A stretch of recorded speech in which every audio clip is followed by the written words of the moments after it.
नमस्कार मेरे बहादुर साथियों। मेरा नाम है शशांक और खौफनगर में आपका स्वागत है। तो आइए चलते हैं हमारी आज की कहानी की ओर। दोस्तों, मेरा नाम राशिद है। मैं एक बेहद ही छोटे से गांव मोहनपुर का रहने वाला हूं। हमारा गांव झारखंड और बिहार की सरहद के पास बसा है। यह ज्यादा कुछ नहीं है, न बड़ी सड़कें न बड़े बाजार, बस मिट्टी के रास्ते, छोटे छोटे कच्चे घर और हर तरफ हरियाली। गांव में मुश्किल से 70-80 घर होंगे, वो भी ज्यादातर मिट्टी के या खपरेल वाले। बिजली आती जाती रहती थी और रात में हर तरफ दूर दूर तक सन्नाटा पसरा रहता था।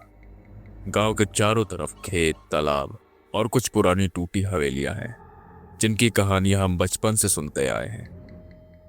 हमारा घर गांव के बीचों बीच है। बहुत बड़ा तो नहीं, लेकिन अपनी जरूरतों के लायक था।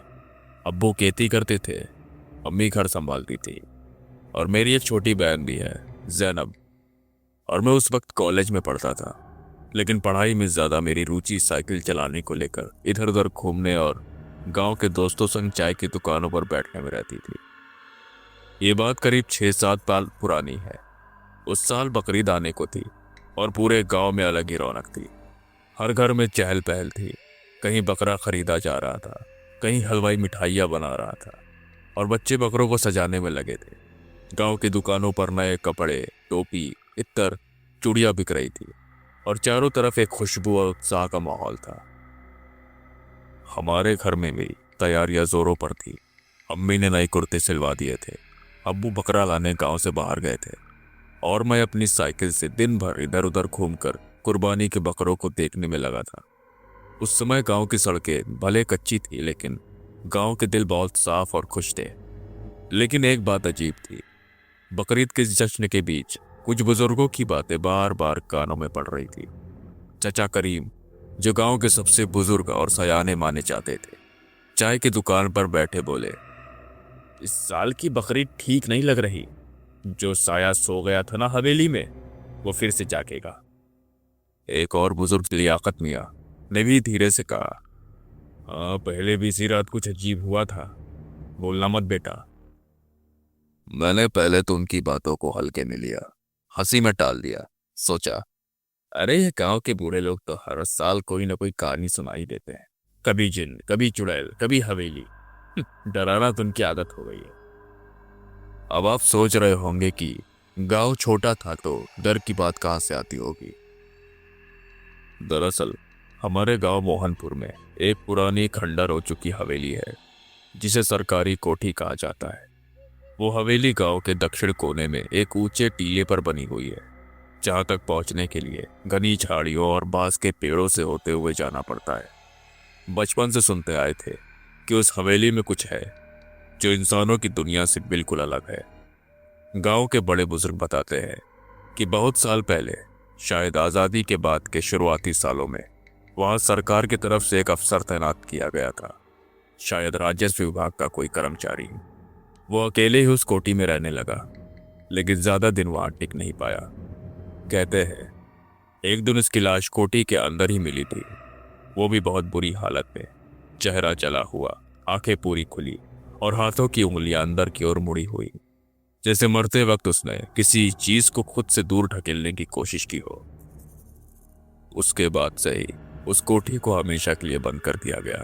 सरकारी कागजों में वो जमीन आज भी सरकारी है, लेकिन गांव के लोग उसे अब शापित जमीन कहते हैं। बहुत से लोगों ने कसम खाकर कहा है कि वहां रात में किसी के चलने की आवाजें आती है, कभी दूर से अजान सुनाई देती है, जबकि नजदीक में कोई मस्जिद ही नहीं है।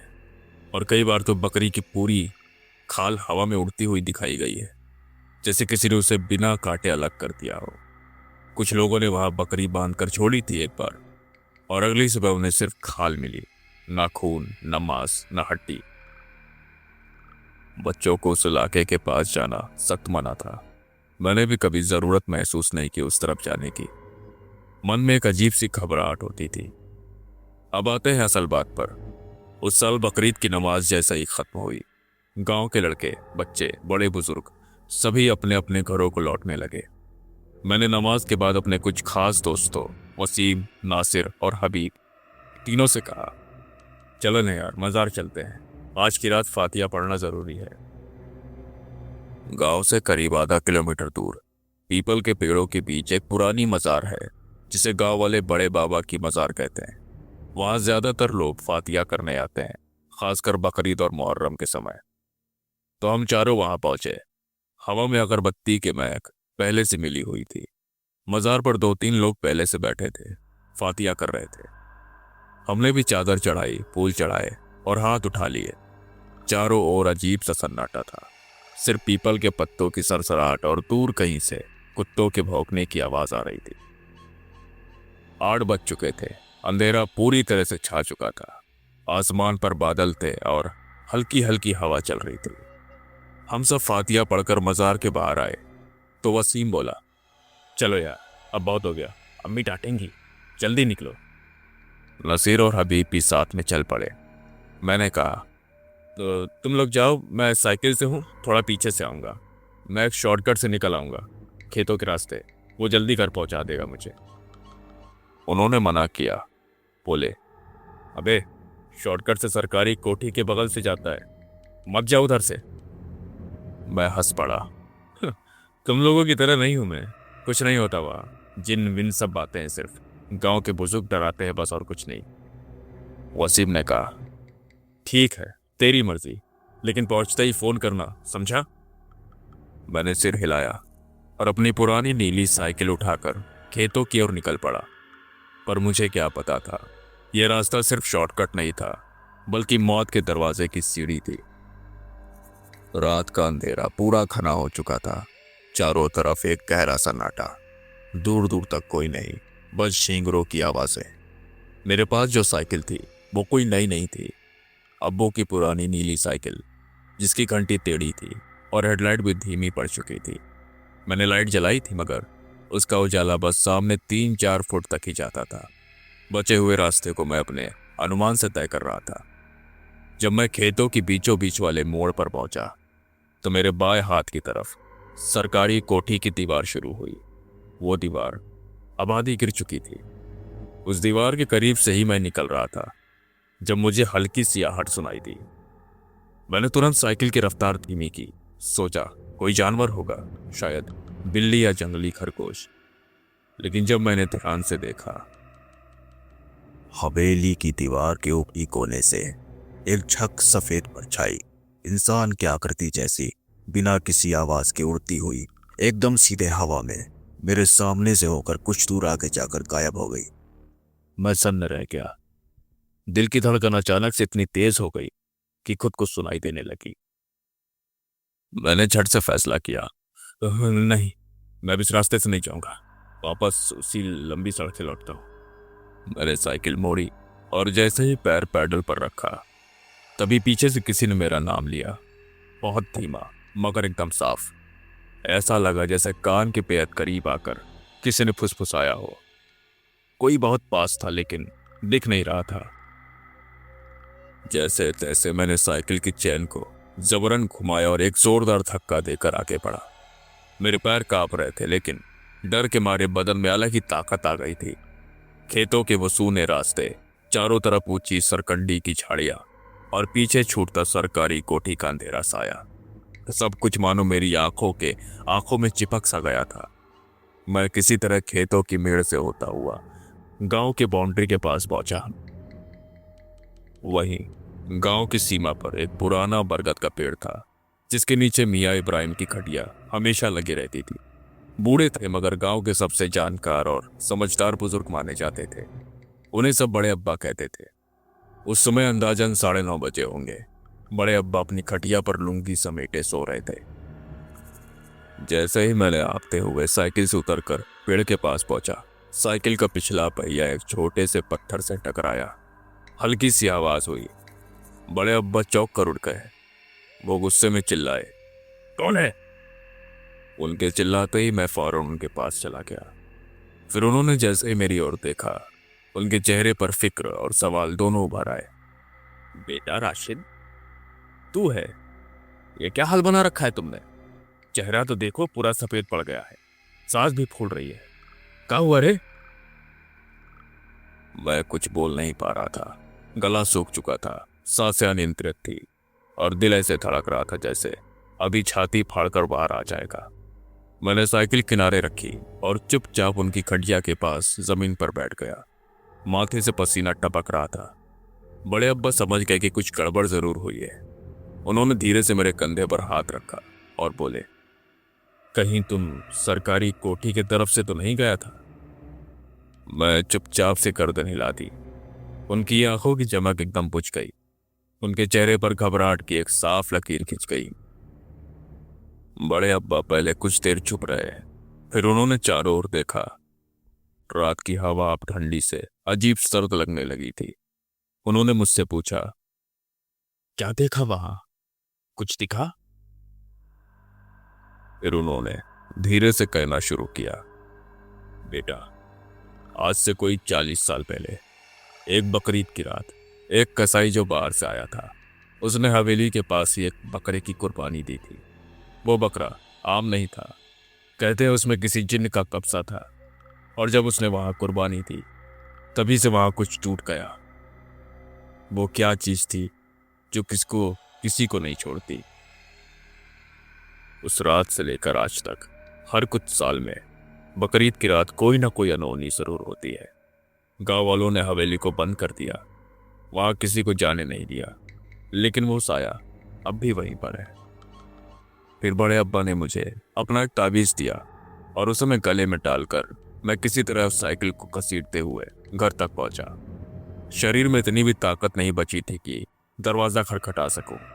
बस 2 बार उंगलियों से थपथपाया और मम्मी ने भीतर से दरवाजा खोला। अम्मी ने जैसे ही मेरी हालत देखी घबरा गई। या अल्लाह, ये क्या हाल है राशिद? तू कांप क्यों रहा है बेटा? क्या हुआ? मैं झूठ नहीं बोला, पर मैंने सच भी नहीं बोला। कुछ लोग पीछा कर रहे थे अम्मी, बस किसी तरह बच बचा कर आया हूं। अम्मी ने समझा कि गांव के लड़कों ने शरारत की होगी। उन्होंने मुझे पानी पिलाया, खाना गर्म करने लगी, मगर मैंने कहा भूख नहीं है। बस चुपचाप अपना कमरा बंद करके लेट गया। नींद आंखों से कोसों दूर थी। मैं खाट पर लेटा था, पर शरीर में जैसे जान ही नहीं थी। करीब रात के 2 बजे एक हल्की सी खड़खड़ाहट हुई और फिर से वही आवाज, एकदम वही, जैसे किसी ने कान में आकर दोहराया हो। मैं खटिया से झटके में उठा। दिल एक बार फिर तेजी से धड़कने लगा। मैं धीरे धीरे खिड़की के पास गया, पर्दा हटाया, पर कोई नहीं था। पर जो चीज मैंने देखी वो मेरे पैरों से जमीन खींच सकती थी। खिड़की के ठीक नीचे जो गीली मिट्टी थी, वहां पैरों के ताजा निशान बने हुए थे, लेकिन वो सिर्फ इंसानी पैर नहीं थे। उनके बीच में कुछ छोटे छोटे 2 शाखाओं वाले निशान भी थे, जैसे बकरी के छोटे खुर हो, मगर वो बकरी से छोटे और कुछ अजीब थे। मैं वहीं खड़ा रह गया। पसीना गालों तक बह निकला, गला सूख चुका था। अब कमरे की हवा बहुत भारी लग रही थी। सुबह की अजान के बाद जब मैं उठा तब अम्मी चाय बना रही थी। तभी मोहल्ले के बाहर शोर मचने लगा। लोग इधर उधर भाग रहे थे। कोई जोर से चिल्ला रहा था, नजीर भाई का लड़का फहीम रात से घर नहीं लौटा। नजीर चाचा हमारे ही पड़ोसी थे। उनका बेटा फहीम उम्र में मुझसे 1 साल छोटा था। बकरीद पर वो भी दोस्तों के साथ मज़ार पर गया था। शाम को घर लौटा था, मगर रात को पता नहीं कब और कैसे बाहर गया और फिर लौट के नहीं आया। गांव के लोगों ने तालाब के पास, खेतों के बीच और नदी की तरफ खोजबीन शुरू की, पर दोपहर तक खबर आई। फहीम की साइकिल गांव के बाहर उसी जगह के पास मिली जहां से मैं रात में गुजरा था। साइकिल एक झाड़ी में उल्टी पड़ी थी। उसके पास ही मिट्टी और एक किसी जानवर की घसीटी गई लकीरें, और सबसे डरावनी चीज, एक बकरी का कटा हुआ कान जो वहीं पड़ा था, ताजा खून से लथपथ। गांव में दोबारा दहशत फैल गई। अब किसी को शक नहीं था, सरकारी कोठी का साया फिर से जाग चुका था। लोग फिर से उसी पुरानी बातों पर लौटने लगे। गांव वाले दहशत में आ गए। सबने फिर से हवेली की बात उठाई। उसी शाम गांव के मौलवी साहब ने ऐलान किया कि पुराने पीर बाबा के मज़ार पर सभी लोग इकट्ठा हो और दुआ पढ़ी जाए। गांव की औरतें रो रही थी और कह रही थी कि हमने कहा था ना, इस बार बकरीद की रात ठीक नहीं है। पर मुझे निरंतर ऐसा महसूस होता जैसे कोई मुझे देख रहा है। कोई ना कोई मेरे आस पास जरूर है। कभी बाथरूम में, कभी छत पर, कभी दरवाजे के पास एक अजीब सी आहट महसूस होती। मगर गांव के कुछ जवान बेवकूफ लड़कों ने सोचा कि अब इस हवेली का सच सामने लाना चाहिए। उन्होंने तय किया कि रात 12 बजे जाकर देखेंगी वहां क्या है। मैं उनको रोकते रोकते थक गया, मगर उन्होंने मेरी बात नहीं मानी और वसीम, इमरान और 2 और लड़के उस ओर चले गए। मुझे उस रात नींद नहीं आ रही थी क्योंकि मेरा ध्यान उन्हीं लोगों के ऊपर था। फिर करीबन रात 1 बजे वसीम दौड़ता हुआ मेरे घर आया। उसका चेहरा नीला पड़ गया था।